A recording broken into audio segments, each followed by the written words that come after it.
Superintendent Truitt. Thank you so much, first of all, and Ms. Kamens, thank you for your question. I just want to add on to what's been said. I find it interesting that some of the concerns that have been raised in emails are around this concept of merit pay. Department of Labor defines merit pay as pay for performance based on a set of criteria established by the employer. I think in education there is and perhaps it's because of some of the history that Dr. Tomlin just shared in our own state, there's a thinking that merit pay means tying teacher compensation to test scores. And I want to be very clear, there's been some kind of incomplete and sometimes erroneous reporting in the media this past week about this model, and thank you, Dr. Tomlin, for kicking us off by reiterating that this is a model, that we are not voting on this at this time. This is something that is, if it were to be implemented, it would be 2 to 3 years away from implementation. We've got a long ways to go with this. However, I want to be very clear that this is not a model that ties teacher compensation to test scores. So while EVOS could be one way to move up in the model, move up the ladder, so to speak, it is one way. There are multiple ways for teachers to move up via effectiveness, and effectiveness has many definitions, and there are many ways to demonstrate effectiveness. So I want to be very clear that EVOS is not a required pathway to advancement. EVOS is not a required way to advancement. For each step on the ladder, there are multiple ways to advance outside of EVOS. I think it's also important to highlight on, if we could go back to the graphic, please. I think it's important to note that,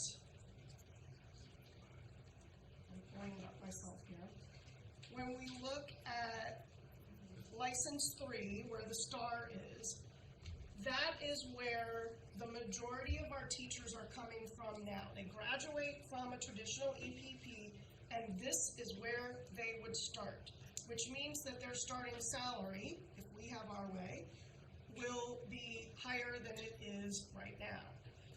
I would also point out that we're trying to solve 3 challenges with this model. And I think that when we get feedback from the field right now, which I'm really happy, even when the feedback is negative and even sometimes misinformed, it's good to get that feedback because it helps all of us and those in Pepsi understand where the miscommunication is and how we need to do a better job of communicating this to our teachers. But I want to be very clear that those of us around this table and in Pepsi, we're very clear on the challenges we're trying to solve for, right? We're trying to attract more people to the profession while we increase overall teacher compensation. We're trying to remove barriers to entering the profession, and we're trying to retain teachers through this pathway to promotion so that teachers don't have to leave the classroom to go into administration in order to be promoted and better compensated. And we're trying to address the ongoing pervasive challenge that many teachers feel, which is that they do all of this extra work, which is tantamount to volunteer work, that they are not compensated for. Okay? So that's what we're trying to solve for.